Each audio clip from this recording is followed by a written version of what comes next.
Hey y'all, it's your boy Lord Tariq. I am in my home. It is Valentine's Day, Friday 2020, which is what I call a typical day at home. I need to do so much.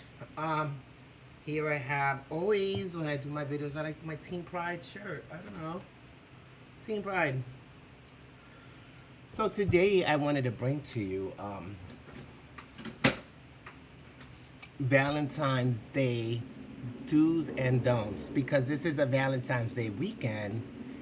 You know, people will celebrate it all weekend, or maybe you can celebrate it with one person, two persons, three persons, spread love across the weekend. I myself had amazing candidates for Valentine's Day, but let me give you some warnings, some tips and tricks, right?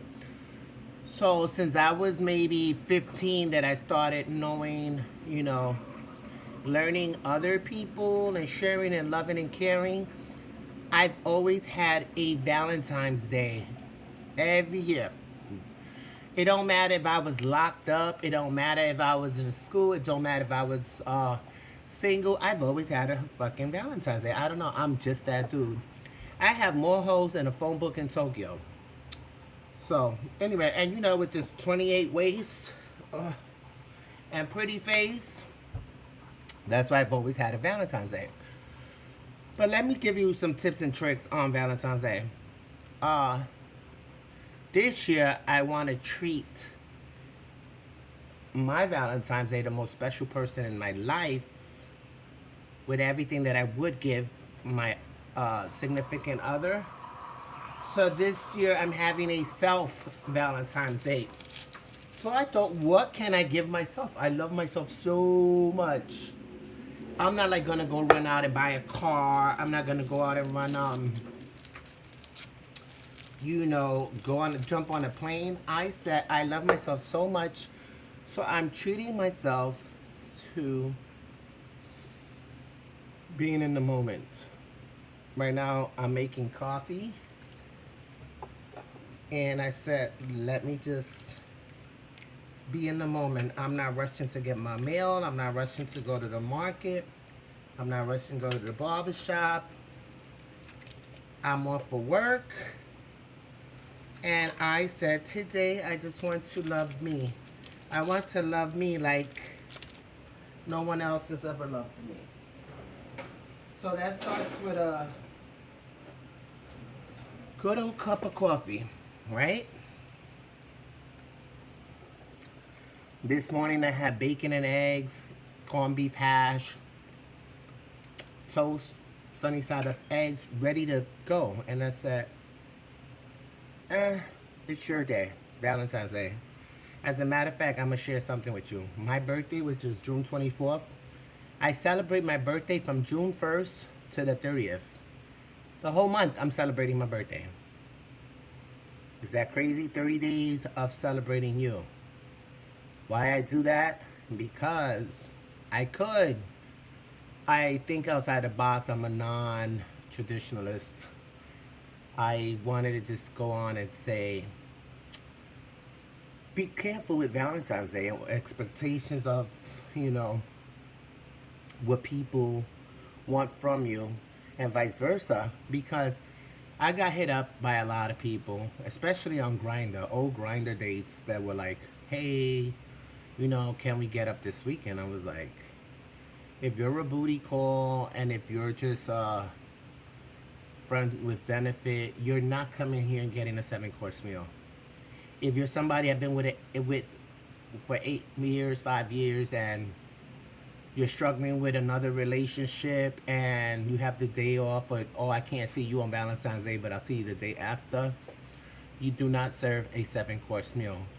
When they're your world and you're just an option, these motherfuckers get sandwiches. Now, let me tie this all in together. It's a really nice holiday. You express your love to whomever. But Valentine's Day for me is between you and somebody else that you're interested in. So, I I've spoken to you in the past about homosexuals and income tax ballers So people are going hard on their Valentine's Day. They're treating you to, 5-star restaurants. Let's just hop on a plane. They're making you feel like you're the world. But remember, people, when the gig is up and people want you to, they say, let's get in a fully committed relationship. It's only been a week. It's only been a month. It's only been 6 months. You want to move in because you did something for me on Valentine's Day weekend? Be careful for those signs with homosexuals and income tax ballers. They make you feel like you're on top of the world. If you didn't see Fall from Grace, honey, you need to go on Netflix and watch Fall from Grace by Tyler Perry. A fly won't even come in this bitch without my permission. But let me share some Valentine's Day beautiful stories throughout the years. I'm 50 years old and I have like my top 5 most memorable Valentine's Day. Back in 1989, I was a teenager and I had got locked up for crashing a Jeep and leaving a scene of the crime. Something minor, it was a misdemeanor, whatever the case might be. And while in central booking, I met a guy who was just so cool. He was like, hey, when I get out, let's hang out. You mad cool. And I was like, oh, that's what's up. So you meet friends everywhere. So going through central booking, I met a guy named Supreme. And we're still friends 30, 40 years later.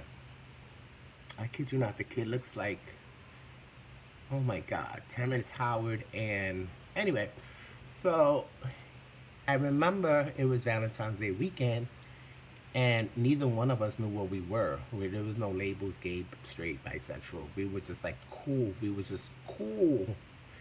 He came over, I remember it was Valentine's Day weekend, and we were watching TV. I've always had my own apartment from a very early age. So the guy, we were horse playing, jugando de mano. And that was my very first kiss. It was so dope because I was like, I've always had the most beautiful girls. Anybody who knows me, I dated beautiful girls like Janet Jackson, Brooke Shields, um, Naomi Campbell, like beautiful women, Cindy Crawford. Like I had an A-list of beautiful girls when I was a teenager. But this one guy, and the reason I use the name Supreme is because a lot of people be like, oh no, you talking about so-and-so. I am not putting anyone on blast, but this person was my first memorable Valentine's Day. Now the second one was I had went down to the Pink Teacup on Christopher Street, and I went to dinner with this guy. He was like everybody wanted him, and he was like these shit on videos and whatever, whatever, whatever. So I was like, he asked me let's go out for Valentine's Day, and I said sure. At that time, it was all about who you was with and all this dumb shit. When you young, you don't. It was the norm. So we went to dinner at the Pink Teacup. They have it in Brooklyn now, but it was, I remember, on Christopher Street back in the day. And the guy was like, oh, so I said, let me order some collard greens, some whiting, and fried fish with either mash or coal or something. My meal was like 15, 16 bucks. We were teenagers. We were like 20. 16, 20's not a teenager, but we were young. And in the middle of the dinner, he was like, yo, that is too much. Eat, I'll wait for you outside. And I crammed to understand. I was like, yo, this is so embarrassing. Like, you're supposed to be a baller. You're supposed to be like a profiler. I'm paying my own shit. And piggy banking off of, homosexuals and income tax ballers. This guy was flossing like he had all the designer shit. And he was like, he won't pay $15 for a meal. I said, well, I got you. He was like, no, I'm good. I'll wait for you outside. So the waitress was like, ooh. And of course, I bought my meal and I said, miss, can you wrap this up? Paid for my bill. She said, don't worry about it. And I said, no, I have money. She says, no, I've been around people like that. So she literally gave me my meal and I go to meet this guy outside. And, be careful when you have a Valentine's Day and they want to go Dutch. Keyword Dutch. Oh, if we go into the hotel, we go into Dominican Republic for the weekend. You got the room and I have the car rental. You pay for the tickets. Meanwhile, they're paying for the lesser shit, and you're taking in the more expensive stuff. So be careful with that. So going Dutch, and that was a really bad experience with that Valentine's Day. Um, I'm not even gonna say what he's doing now because he's very successful. I guess because of being frugal. And one thing, he comes to New York. Hey, what are you doing? Nothing. Stay that far away from me. That was one of my Valentine's Day nightmare. My third Valentine's Day, again, it goes to someone who is a dear, near, like the most beautiful man alive to me, like a dear friend of mine who's uh, non-gay, because I don't like to say straight, gay, bi, DL. I don't put labels on people. He was somebody who I didn't think was attracted to the same sex, and he had asked me, hey, let's go to the Italian feast. And we went to the Italian feast. We won every game there. I think we were like just trying to outdo each other. We were winning. We were done. We were labeled out. And at that time, the labels weren't extravagant. The labels, you got your shit from Ralph Lauren and from The Gap, and you matched your shit up and you was a shit. So that day, we come back to my place and we're just watching TV, and he was like, hey, are you funny? I said, am I funny? I was like, what does that mean? Hilarious, cuckoo? And by the time I could finish that sentence, this person planted a kiss on my lip. And I was told that I was stunning. And for the first time in my life, I said, I don't have to seek friendships and compliments and adoration and, love within the gay community. It said, you don't want to be, in what they call a hurdle of just being with people that don't even love themselves. And I'm not talking about everybody in the gay community, but if the gay community was strong, we would be the most powerful people in the world. I myself, I broadened my dating horizons to anyone I'm attracted to. People might call that free spirited, two spirited. I call that just being attracted to anybody from a simple glance. I can walk down the street. I can literally go in a hospital building, in a school building, in a sports setting, and I don't know if y'all noticed. You click eyes with somebody, and you be like, just a quick smile, walk away, and boom, weeks later, months later, even a year later, you run into each other in the street, and then they say, I knew I was going to find you. And I was like, stunning. Valentine's Day story number 3. Well, let me go on to 4. That was 3.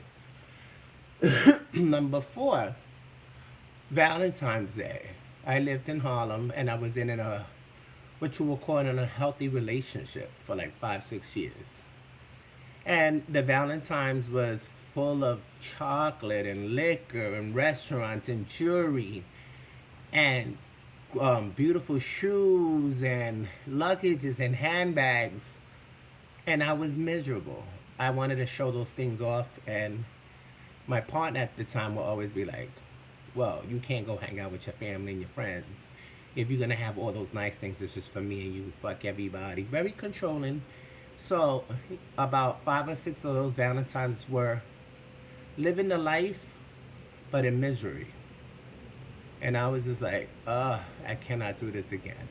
Cannot. And then my Valentine's Day story number 5, my most memorable story, Valentine's Day number 5. I would have to say, I play this game in my mind that comes to fruition, and it's called Shocker. I always say, I need a shocker. A shocker, SHOCKER, to me is being put in a predicament in which I'm like, wow, I didn't know this person was attracted to me, or I don't believe that, this person viewed me in an attractive, let me not use the word sexual, but in a they want you kind of way. So True story. So I would come home and I'd be riding on my elevator, and my elevator could be crowded at times, and there was always someone who was behind me. And in my mind, I'm thinking, oh, there's only three of us in the elevator, and it's mad space. But I'm like, the person behind me is kind of leaning too close. And then when I do laundry and I'm like reading a book or standing up, the person would slide by me, and I go, there's all this extra room. You need to always be rubbing up. And let me tell you, this person was flying in a helicopter. He was a local pharmacist, honey. He was getting all this money, like, pulling up on all these rides, had all these pretty girls. And this one motherfucker looked like Morris Chestnut.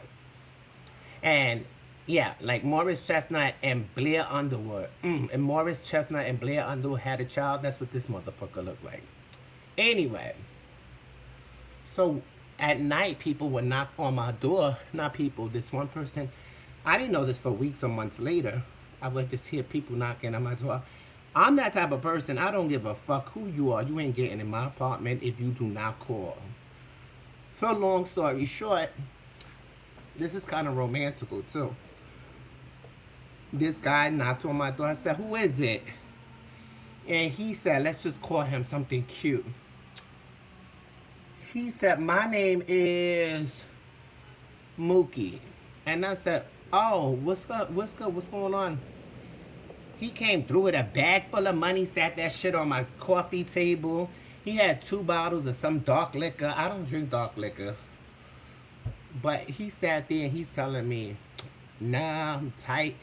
My kid's mother, I just broke up with her. And then I said, of course, me being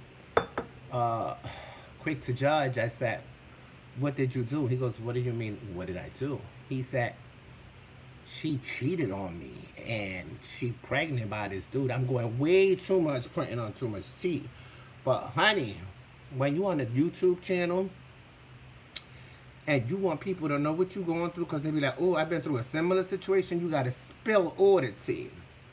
So I said, oh, wow, that's kind of fucked up. I said, but I suggest you don't drink. That's just going to escalate shit. Just calm down and relax. And by the time I finished saying relax, he said, and I said, well, what kind of buffoonery? And in my mind, I'm like, I'm glad that lady done stepped outside her relationship, because I got to fuck with Blair Underwood. Well, the guy that, if Blair Underwood and Morris Chestnut had a son. Fine. People, when I tell you fine. So that was another memorable Valentine's Day. Someone that you least expected. Like the one guy that is the thuggest, the hardest dude on the block, and people be like, ooh, he looked like he don't like nobody. But meanwhile, I just think that's amped up frustration of him being a lame and homosexual, or introvert homosexual. There's too many labels to it. Someone who can't come out because of their image. Someone who wanted this foxy a guy and made it his business to come knock on my door after midnight. Well, he don't live here no more. He don't live nowhere near here. He got that stack. I heard he got that money, honey. And he owned property somewhere else, honey. But those are my Valentine's love stories. Whether they were detrimental, whether they were bad or good, or learning experiences. People, you have to go into dates like a job interview. First, you check out if you like the job. We all gotta admit, we go for the physical. Like, you have to look like Antonio Banderas. You have to look like Blair Underwood. You have to look like, let me just say, and you have to be attractive. For me, I'm still stuck on that. And then you want to know where it goes with interviewing fees and process about going Dutch. Meaning, you paid for dinner, now I'll go pay for dessert. Then you go pay for the movies, and I'll pay for the Uber ride. You can't just sit there, pay for 3 things, and this person pays for 1. That's not going Dutch. This is just another homosexual who gonna run you dry. Remember, watch Tyler Perry's Fall from Grace. But I hope that this Valentine's Day teaches you that your Valentine's, your most amazing Valentine's, can be you. For example, I bought 4 gift cards. One to $100 to Red Lobsters, $100 Starbucks, $100 Buffalo Wild Wings, and $100 in movie tickets for AMC. So what I plan to do is go downtown Brooklyn, pick up some packages I got at Macy's, got delivered to Macy's. Excuse me. Then from there, I'm going to go and have Buffalo Wild Wings. I like their fried pickles, and I like something with a Corona, like a burger and fries and chips. From there, I'll go into the city, 16th Street, 18th Street, go to AMC Theater and watch a movie. And then that's my Valentine's Day. Being alone don't mean that you're lonely. Being alone, it means what it means. You want to be left alone. Because my significant other, the love of my life, the artery that makes my heart pump, 2 days ago was like, well, I can't chill with you on Valentine's Day, but we got Saturday and Sunday. So, oh, don't worry about it. I got things to do. I have a date. This person done lost their mind. And I blocked, and I deleted the kick, the WhatsApp, any form of this person following me. This person created a whole email just to get to me and be like, but the one thing he didn't do is come knock on my door. He ain't try hard enough. So love yourself first. Buy your own chocolate. I'm the type of person, please do not bring me no motherfucking Dwayne Reed chocolate, honey. I'll give you some spots you could go to where you could get me some chocolate. Go to the Maison de Chocolat, which is the chocolate mansion. It is by Rockefeller Center, right under the motherfucking tree. When you're there, you could take my ass down to Build-A-Bear.